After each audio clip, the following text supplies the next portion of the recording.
اعوذ باللہ من الشیطان الرجیم بسم اللہ الرحمن الرحیم۔ السلام علیکم ورحمۃ اللہ وبرکاتہ۔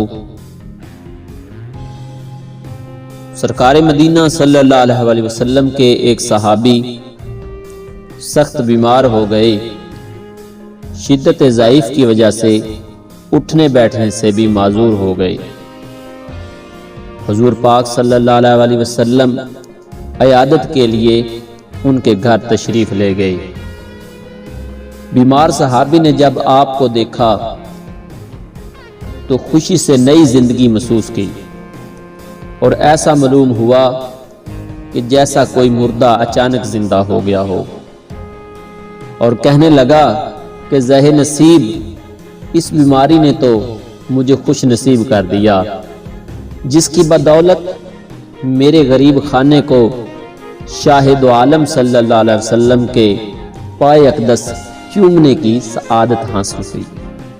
اس صحابی نے کہا کہ اے میری بیماری اور اے میرے بخار، اے رنج و علم، اے رنج و غم، اے درد، اے بیداری شب، تجھے مبارک ہو کہ باسبب تمہارے اس وقت نبی پاک صلی اللہ علیہ وسلم اس وقت میری عیادت کو میرے پاس تشریف لائے ہیں۔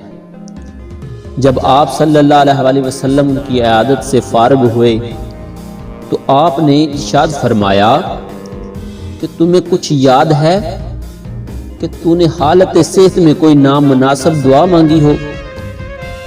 تو اس نے کہا کہ مجھے کوئی یاد تو نہیں آتا، کیا دعا کی تھی؟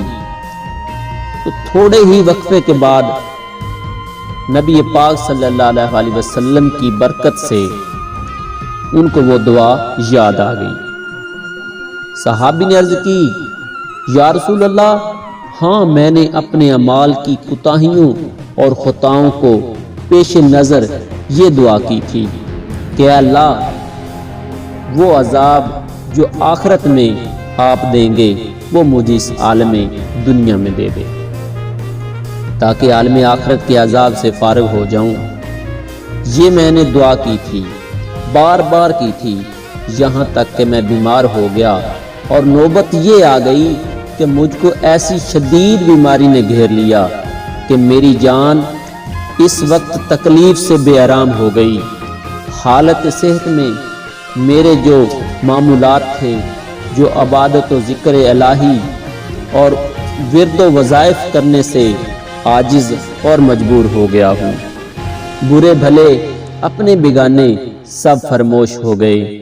اب اگر آپ صلی اللہ علیہ وسلم، یا رسول اللہ، اگر آپ کا رخ اقدس نہ دیکھتا تو بس میرا کام تمام ہو چکا تھا۔